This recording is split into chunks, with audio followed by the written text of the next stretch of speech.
نیت کو خالص کر لینے کے بعد جو دوسرا عمل ہمیں کرنا ہے، جب کسی مہمان کے پاس جاتے ہیں تو تیاری کر کے جاتے ہیں، کسی سے میل ملاقات کرنی ہو تو اپنے آپ کو تیار کرتے ہیں۔ مسلمان کی سب سے خوبصورت تیاری یہ ہے کہ وہ اپنے گناہوں سے توبہ کر لے۔ آپ کے علم میں ہے کہ آپ کے سر پہ اگر 40 سے 50 kg رکھ دیا جائے اور آپ سے کہا جائے کہ تم دوڑ کے دکھاؤ اور پرفارمنس اچھی ہونی چاہیے، تو ایسا نہیں ہو سکتا۔ گناہوں کے بھی کچھ بوجھ ہوتے ہیں، اور گناہوں کے بوجھ ان کے نیچے جو آ جاتا ہے وہ دب جاتا ہے۔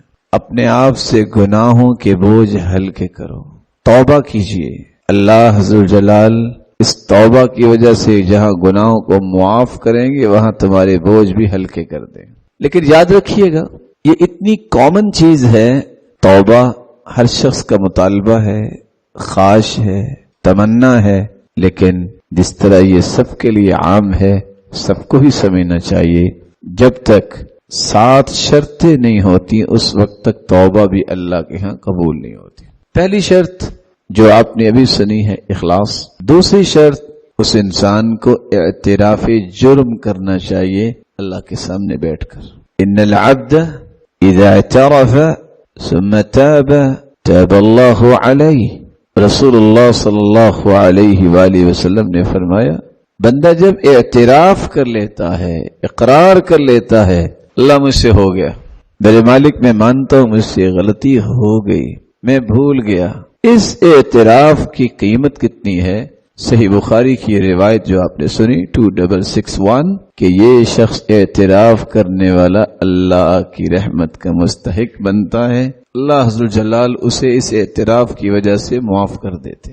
تیسری شرط یہ ہے توبہ کی قبولیت کی کہ انسان اخلاص کے ساتھ جو توبہ کر رہا ہے، اقرار کر رہا ہے، اس اقرار کے ساتھ بدعت کا مرتکب نہ ہو، کیونکہ بدعت ایک ایسا گناہ ہے جس کے بارے میں رسول اللہ صلی اللہ علیہ وسلم نے فرمایا، صحیح الجامع کی روایت ہے 1699 اور سلسلہ صحیحہ کی روایت ہے 1620، ان اللہ احتجر التوبہ عن کل صاحب بدعہ۔ یہاں 3 لفظ کا استعمال ہوا ہے، احتجر، احتجز اور احتجب۔ جو شخص بدعت کا مرتکب ہوتا ہے، بدعت کس کو کہتی ہیں؟ ہے الفعل المخالف لرسول اللہ صلی اللہ علیہ وسلم، ایسا کام، ایسا فعل، ایسی بات جو رسول اللہ صلی اللہ علیہ وسلم نے نہ کی ہے نہ کہی ہے، اس بات کو بطور دین بنا کے پیش کرنا، یہ بدعت ہے۔ آپ صلی اللہ علیہ وسلم نے فرمایا، بدعتی انسان اتنا بدبخت بن جاتا ہے کہ وہ اللہ کی رحمت سے کس طرح دھتکارا جاتا ہے۔ احتجر التوبہ، اللہ ذو جلال اس کی توبہ کو قبول ہی نہیں کرتے جب تک وہ بدعت کو چھوڑ نہیں دیتا۔ رب تعالیٰ ایسے انسان کو دیکھنا بھی پسند نہیں کرتے، چاہے جائے کہ اس کی توبہ قبول ہو۔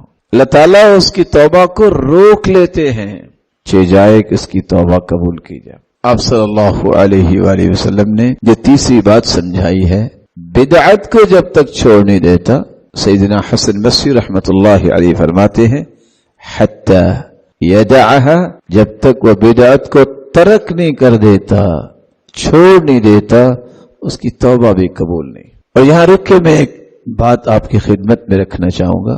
آج 12 مہینے آپ ذرا چیک کیجیے کہ امت اسلامیہ کے کتنے سمجھدار لوگ، عقل مند لوگ، دانش مند لوگ اس باب کو نہ سمجھی کی وجہ سے فلفل نہیں کر سکے، اور ایک نہیں دسیوں اور سینکڑوں بدعات کی زنجیروں میں اپنے آپ کو جکڑ بیٹھے۔ میں صرف اشارہ کیے دیتا ہوں، رسول اللہ صلی اللہ علیہ وسلم پر قرآن نازل ہوا، آپ نے پورا قرآن امت کو دیا۔ رسول اللہ صلی اللہ علیہ وسلم پر اللہ تعالیٰ نے جو احکامات نازل کیا، آپ نے تمام کے تمام احکامات امت کو سکھا دیے۔ آپ کی زندگی میں کوئی 23 سال میں یہ مہینے بار بار آئے، 40 سال کے بعد تو آپ کو نبوت ملی، لیکن 23 سال کے عرصے میں آپ نے کسی ایک سال بھی صحابہ کو اکٹھا کیا ہو کہ آج جو ہے نا وہ شب برات بھی ہے اور آج شب معراج بھی ہے، تو آج آپ کو اتنے نوافل پڑھنے چاہیے۔ آج آپ کو اتنے روزے رکھنے چاہیے صبح اٹھ کے، اور آپ کو یہ اعمال کرنے چاہیے، امت کو اس بات کا حکم نہیں دیا۔ بات وہی ہے کہ سوچنے والا آج بھی سوچتا ہے اور لاجک بھی یہ پیش کرتا ہے، نیکی ہے نا۔ اصل میں نیکی وہ ہے جس کو قرآن نے ڈیفائن کر دیا، نیکی وہ ہے جو محمد کریم نے پیش کر دی ہے، سمجھا دیا ہے، جس کا تذکرہ قرآن و حدیث میں نہیں ہے، وہ نیکی نہیں بن سکتی، کیونکہ نیکی کا معیار اور پیمانہ ہی دو چیزیں ہیں۔ ترکت فیکم امرین لن تضلوا ما تمسکتم بہما کتاب اللہ و سنت رسولی۔ لوگوں میں تمہیں دو چیزیں چھوڑ کے جا رہا ہوں، ایک اللہ کا قرآن ہے اور ایک اس کے رسول کی سنت ہے۔ جب تک ان دونوں چیزوں کو تھامے رکھو گے تم کبھی گمراہ نہیں ہوگے۔ ایک بھائی محترم معزز مکرم اٹھتا ہے، دیکھیں جی قرآن کی تو آیت ہے۔ اللہ آپ کو سلامت رکھے میرے بھائی، یہ قرآن کی آیت کس پہ نازل ہوئی؟ محمد کریم پہ۔ سب سے پہلے کنہوں نے سنی؟ صحابہ کرام نے۔ یہ مفہوم ان کو سمجھ آیا جو آپ سمجھ بیٹھے ہیں؟ دیکھیں جی قرآن کہہ رہا ہے اِنَّا أَنزَلْنَاهُ فِي لَيْلَةٍ مُبَارَكَةٍ، ہم نے برکت والی رات میں قرآن اتارا ہے، فِيهَا يُفْرَقُ كُلُّ أَمْرٍ حَكِيمٍ۔ میرے معزز، میرے محتشم، قرآن کی آیت تو آپ نے صحیح پڑھی ہے، جو مفہوم آپ نکالنے جا رہے ہیں کسی صحابی کو بھی سمجھ آیا؟ 1,44,000 صحابہ حجۃ الوداع کے موقع پہ تھے اور آپ نے سب کو مخاطب کر کے فرمایا الا هل قد بلغت، کیا میں نے پہنچا دیا؟ سب نے کہا کہ آپ نے اللہ کا دین ہمیں پہنچا دیا۔ پھر اللہ کے رسول نے اپنے رب کو بھی گواہ بنایا، اللہم اشہد فانی قد بلغت، اللہ گواہ رہنا میں نے سارا دین پہنچا دیا۔ نبی کریم صلی اللہ علیہ وسلم نے تو دین سارا پہنچا دیا۔ اگر تو اس دین کے اندر اس بات کا تذکرہ ہے کہ لوگوں کو یہ رخ دیا جائے کہ آپ نے یہ کرنا ہے اور آپ نے وہ کرنا ہے، تو پھر تو ماننا چاہیے۔ جو مانتا نہیں وہ تو مجرم بنے گا اللہ تعالیٰ کے ہاں۔ لیکن جس چیز کو دین نے پیش نہیں کیا اس کو اپنی تجرباتی زندگی کو دلیل بنا کر کے میرا ایکسپیرینس یہ کہتا ہے، میرے فلاں نے یہ کہا ہے، میرے علان نے یہ کہا ہے، اور یہ فلاں کتاب میں لکھا ہے۔ جس کتاب کا تذکرہ جو ہے کرتے وقت بھی سوچنا پڑتا ہے، اس کو کتاب حدیث کی کہیں، تاریخ کی کہیں، وجدان کی کہیں، حکمت کی کہیں، کیا کہیں، تو یہ ہمیشہ انسان اپنے آپ کو راہ راست سے دور رکھے گا جو قرآن و سنت سے اعراض کرتے ہوئے کسی اور چیز کو پیمانہ بناتا ہے۔ اب قرآن مجید نے یہ فیصلہ کر دیا ہے شہر رمضان الذی انزل فیہ القرآن، رمضان کا مہینہ وہ ہے جس میں قرآن کو نازل کیا گیا۔ انا انزلناہ فی لیلۃ القدر، ہم نے قرآن کو نازل کیا لیلۃ القدر میں۔ انا انزلناہ فی لیلۃ مبارکہ، ہم نے قرآن کو نازل کیا برکت والی رات میں۔ اب ان تینوں چیزوں کو جمع کیجیے۔ قرآن مجید لیلۃ القدر میں نازل ہوا جو برکت والی رات ہے، جو رمضان میں ہوتی۔ لیلۃ القدر کس مہینے کی رات ہے؟ یہ کتنی کامن سینس ہے کہ قرآن اللہ تعالیٰ نے لیلۃ القدر میں نازل کیا اور وہ برکت والی رات ہے اور وہ رمضان میں ہوتی ہے۔ وہاں اگر یہ مفہوم نکال لیا جائے کہ آج اللہ تعالیٰ جو ہے وہ اتریں گے، نزول فرمائیں گے، اور جو جاگرا ہوا اس کو برات مل جائے گی، گناہ معاف ہو جائیں گے۔ صحیح بخاری کی روایت ہے ينزل ربنا تبارك وتعالى كل ليلة إلى السماء الدنيا حين يبقى ثلث الليل الآخر۔ اللہ ذو الجلال تو ہر رات جب تہائی حصہ رات کا رہ جاتا ہے آسمان دنیا کی طرف نزول فرماتے ہیں۔ صحیح بخاری کی روایت اور صحیح مسلم کی روایت بتا رہی ہے کہ اللہ ذو الجلال ہر رات نزول فرماتے ہیں، اور یہاں ایک رات کی بات کو لے کے بیٹھ جاتے ہیں۔ میں نے صرف اشارہ کرنا چاہا ہے، حدث ولا حرج۔ اس طرح کے اعمال، اس طرح کی کہانیاں، اس طرح کی من گھڑت قصے امت کے اندر عام ہو گئے، نہیں عام ہوئی تو سنت عام نہیں ہوئی۔ اور سچ کہا کرتے تھے شیخ البانی رحمت اللہ علیہ کہ جب آپ سنت کو زندہ کریں گے بدعات ختم ہوں گی۔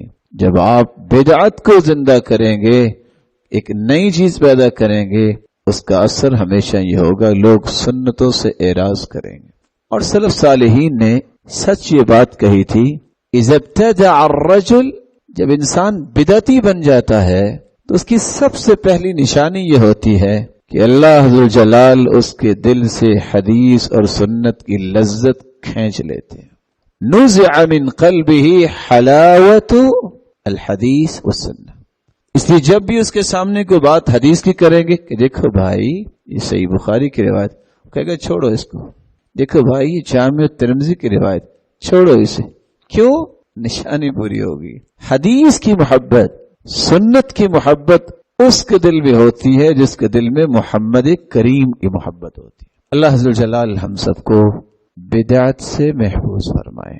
اور آپ صلی اللہ علیہ وآلہ وسلم نے یہ جو ایک کلمہ بول دیا ہے کہ اللہ عز و جلال بدعتی کو دیکھنا بھی پسند نہیں کرتے جب تک وہ بدعت کو چھوڑ نہیں دیتا. فضیل ابن عیاض رحمہ اللہ تعالی اس لیے کہا کرتے تھے من وقر صاحب بدعہ فقد اعانه على هدم الاسلام. اس لیے جو بدعتی کی عزت کرتا ہے اس نے ایمان کی عمارت کو منہدم کرنے میں مدد کی ہے. اور میں نہیں سمجھتا کہ امام مالک نے کتنی پیاری بات کی. ایک تو یہ کہا کرتے تھے کہ جو لوگ یہ کہتے ہیں کہ یہ دین ہے اور قرآن و حدیث میں اس کا وجود نہیں، وہ نعوذ باللہ کہنا یہ چاہتے ہیں کہ اللہ کے رسول نے خیانت کی ہے، امت کو صحیح دین پہنچایا نہیں ہے. اور جو اللہ کے پیغمبر کو خائن کہنے والے ہیں وہ دنیا کے سب سے بڑے خائن خود ہیں. اس لیے وہ کہا کرتے تھے کہ جس شخص کا یہ ذہن بن جائے کہ بس یہ بات دین ہے اور اس کا تذکرہ قرآن میں نہیں ہے، حدیث میں نہیں ہے، لا یسلم علیہم، وہ اس لائق نہیں ہے کہ اس کو سلام کیا جائے. کیوں اتنی بڑی بات انہیں کہہ دی؟ کیونکہ یہ اللہ کے پیغمبر کے بارے میں اس کے نظریات درست نہیں ہیں. جس ہستی نے تو صحابی کہتے ہیں جب یہودیوں سے بات ہوئی تو یہودی کہتے ہیں کہ آپ کے نبی کو تو کیا کمال اللہ نے دیا، اس نے آپ کو یہاں تک طریقہ بتا دیا ہے کہ آپ نے قضاء حاجت کیسے کرنی. اس طرح وہ امت کی تربیت اور تزکیے کا خیال کرتے. آج اس نبی کے بارے میں اگر یہ کوئی کہہ دے کہ اس نے کوئی بات چھپا لی تھی، نعوذ باللہ من ذالک، یا وہ پوری باتیں بتا کے نہیں گئے، ایسے ایمان سے پناہ مانگنی چاہیے اور اللہ تعالیٰ سے عافیت مانگنی چاہیے.